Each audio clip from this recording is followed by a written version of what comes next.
So, Elijah, with transcribing Arturo Sandoval, tell me more.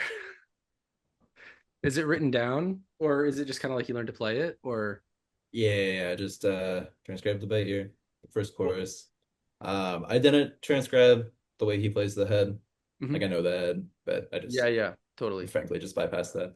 Yeah, Um, but yeah, I learned the first chorus, and yeah, I mean, like I know the changes, and like I see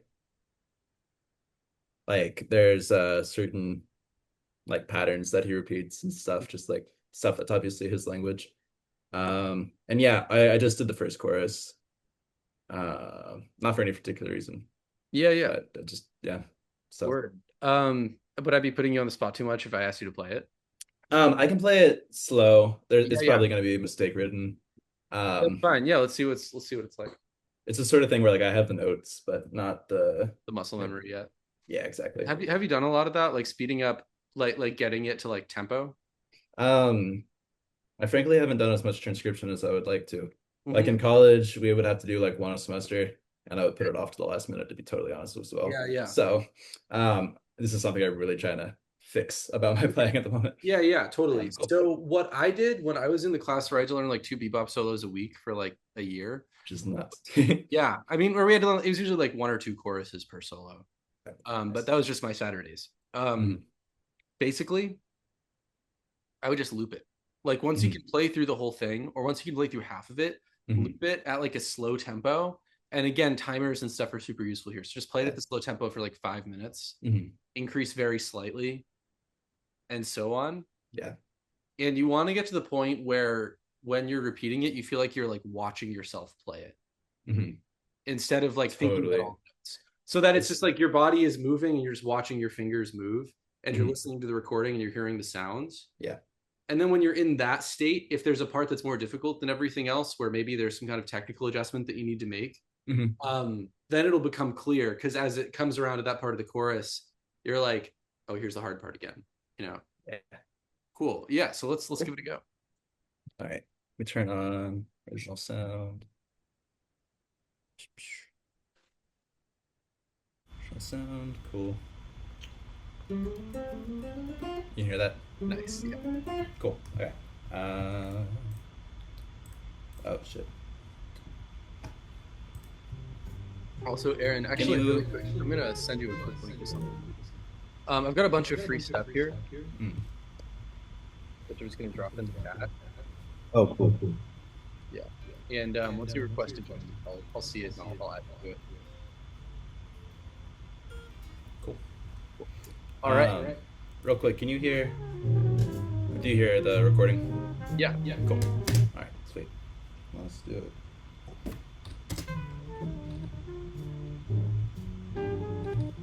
Okay.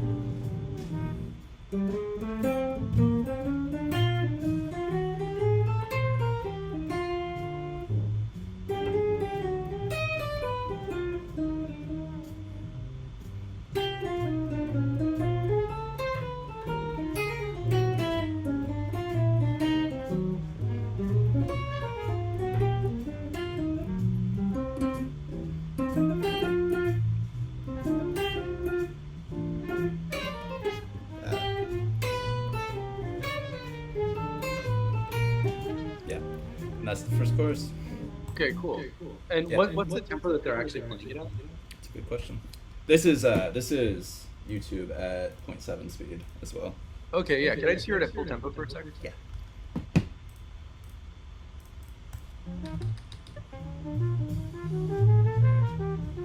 Oh, that's not. Yeah. Okay. Medium medium One swing. thing that's gonna make your life so much easier Yeah. instead of what they're Mm. perpendicular fingers. Yeah, yeah, yeah. They're your friend. Because I'm just seeing some Oh. stretches and stuff in there, and maybe through repetitive, really focused, just like physical practice where you're trying to relax and playing it. Maybe you can pull it off, but I'm seeing your own technique get in your way. Mm. Yeah. You're saying like Yeah. uh just Perpendicular, like what I call like jazz position. right. Yeah, totally. Yeah. Yeah. Otherwise, I think just like, well, how long did it take you to transcribe that? I didn't time it to be honest, but maybe like 20 minutes Oh, max. great. Yeah. Okay. Then, I would basically my process was like I would listen to a phrase over mhm. and over and over and Yep. then try and play it Yep. instead of like a note at a time. Yep. Um, and yeah. And well, but maybe like 20 minutes to figure out the notes and then like more time than that to actually get it in the fingers. Yeah. Yeah. So like an hour, less than an hour total. Probably less than an hour, yeah. Okay. Then I would just spend an hour or two just speeding it up. Cool. Also, if it's on YouTube and you can rip it and get Mhm. it in like Ableton or something, then you have more control over the how, how like fast it is or Yeah, whatever. yeah, yeah. Totally. Um, but yeah, I mean, I would just play it at 0.7 speed, set a timer, and just loop it for like 10 minutes Right. and then just start speeding it up. And I think some really good stuff is going to happen. Totally. So I guess my questions are more about like applying the language. Yep. Um, Obviously like rote repetition and being aware of the changes, like you'll see how it interacts with the harmony. Yep. Uh, but like, yeah, I don't know. Do you think like I don't know? It seems like there's a bit of stuff in this one course alone that I don't have in my playing that I would like to apply. Do you think I should just focus on this isolated course? Should I learn more? What do you think would be most beneficial? Yeah. Well, it's always worth asking the question of why did you pick this out? That's a good question. It was kind of arbitrary. I picked it out because I wanted to start transcribing and I didn't want to waste time looking for the quote unquote perfect solo. Sure. Yeah. That's really what it was. It's like I wanted to get the ball rolling Mhm. and I liked his language enough that I that I stuck with it. Okay. Yeah. Well, there's a lot that could be done. Mhm. I'm thinking. So, if you can transcribe a chorus of this in less than an hour, Mhm.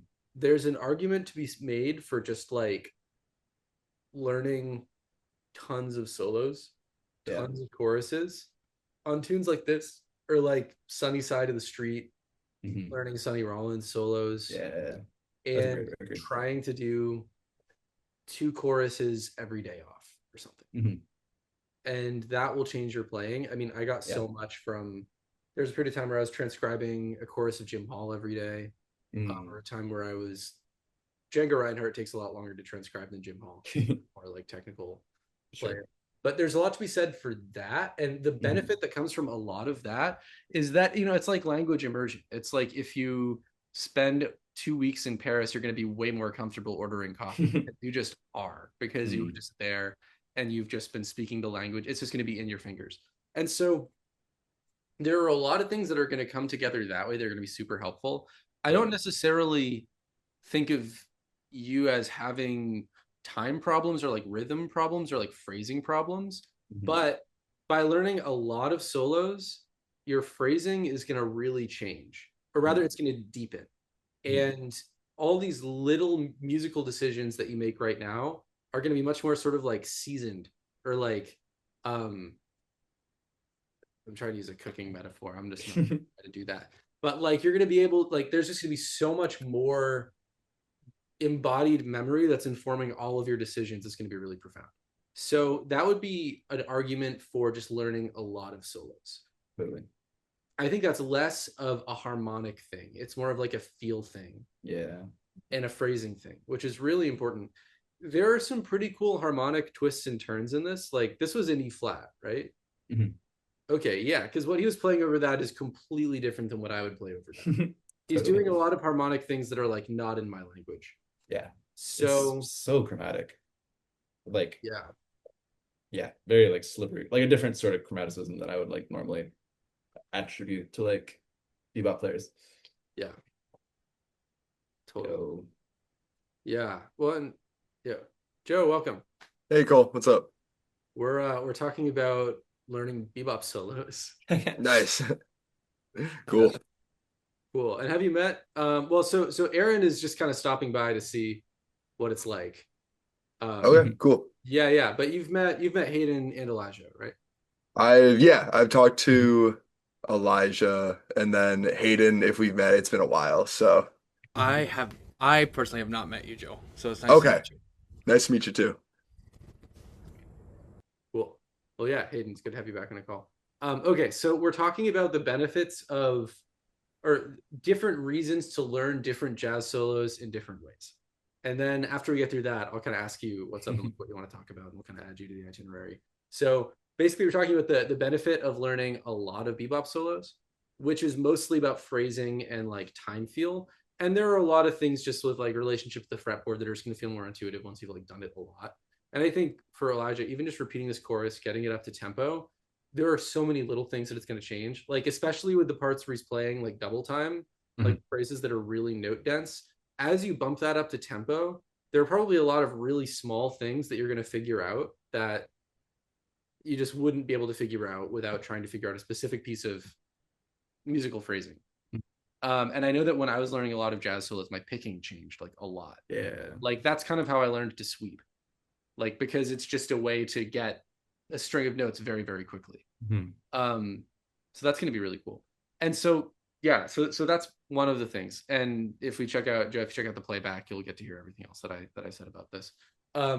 Okay, so then the reason to dig into this solo would really be for like harmony purposes. And so then you were talking about earlier, you mentioned that you were working on harmony. And I have harmony as a bullet point. Was harmony, by that you mean Barry Harris diminished stuff, or was there other harmony stuff that you were working on too? I meant that specifically as like comping, like chordal playing. Oh, okay. Yeah. Okay, yeah, I'll add that actually. Harmony / comping. Word. Yeah. So, okay, so before we get into comping, yeah, for the harmonic dimension of this solo, which is like what I think you could do if you wanted to really dig into this, as opposed to just like learn a bunch of solos for the sake of developing feel, is basically like understanding what he's doing harmonically and then kind of bringing it into your own playing. Totally. And so, big picture, the way to do that is to learn to play it, write it out and analyze it, and sing it. And singing it can be the really hard part because but for me, the way that I would always do that is play it on a piano, left hand chord, play the note, try to sing the next note, check my intonation, correct my intonation and stuff. And this is a different type of challenge because this is like expanding your ear. And so not only do you want to have it on paper, but you want to get it into your like aural imagination. Right. So big picture, those things are all going to help. So let's say that you learn to sing the entire chorus and you write out the whole chorus.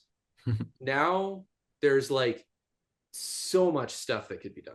There's so much information.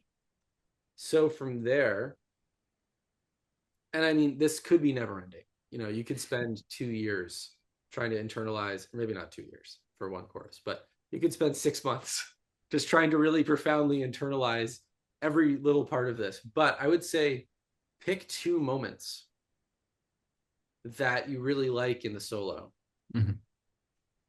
And then you kind of extract them as like licks. And I have to put that in scare quotes because I'm resoundingly anti-licks. Right. So, but in this case, it's a first step. So you learn to play that. And then, and I could get so much more specific if we had a specific piece of language to talk about. But basically, there's a question of like, okay, how does this work over the chord that it's over? Is this a fragment of language that works over a dominant chord? Is this a fragment of language that works over a minor major 7 chord or something like that? And then literally you can just play a chorus, use that like lick on that chord, and you're starting to mix it into your playing. But I really want the lick to kind of like melt down into the soup of your language. Yeah. So then there's the question of like contour. Is contour something that you want to extract from it? What happens if you use this as like a cell and you try improvising a full chorus using the contour of that line, or using the contour of that cell as like a start point? And so, for example, if we have a phrase that's like do da da da, so they're all ascending, do do do da da da da da, do do do do da da da da, do do da do. You can start to play with the contour of those, and that gets away from harmony. It's just like using a shape. Mhm. If it's an arpeggio, if it's like 1 3 5 7 or something, there are a lot of different ways that you can play with that. Mhm. Is what I'm saying. I feel like if I just say this, you can kind of take it and run with it. Do you get what I'm Yeah. talking about here? Yeah, totally. Okay, cool. Yeah, because if it's just a lick on its own, then it might never fully like be internalized into your language. And there are still things that I have from a decade ago that are not really downloaded into my language. Also, you might be able to hear my roommate practicing one room over, which is kind of funny. But there's this one thing when I was like 19 and I was trying to learn to play jazz. There's this website called like Matt Warnock Guitar. Yeah. It still exists, but it's like kind of different now. At the time, it's just like there was no paywall or anything. Mhm. And there was like a Bill Evans altered lick that was over a G7 chord.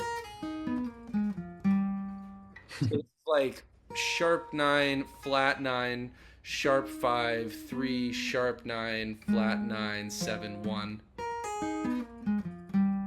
And that's like fine, and I learned it, and I still remember it a decade later, but it has no connection to the rest of my playing. Partially because I'm not a big altered person. Right. And so, like, I could probably for There Will Be Another You.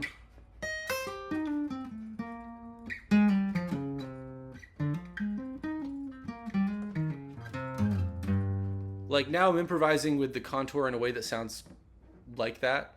Mhm. So yeah, maybe I could. I just never think about it. Maybe it's not that I can't. It's just that I haven't really tried to. But yeah, basically, when we're learning language, start trying to improvise with it, or after you can play it. Yeah, that makes sense. That makes sense. Okay. And okay, so we covered the benefits of learning a bunch of different solos. We covered digging more deeply into this. And again, writing it out, trying to sing it while you play the chords is gonna like mess with your brain. Like one of my first assignments when I was at NEC was that I had to sing the entirety of Wes Montgomery playing Body and Soul without any reference pitch. Oh. Like, the first reference pitch, and Mhm. it had to not deviate and hold my intonation together. And this is for like a private teacher. Yeah. Wild challenge. Yeah. And talk about like that phrase, like radical sensitivity to pitch. Yeah. Yeah. So the singing is gonna blow your mind.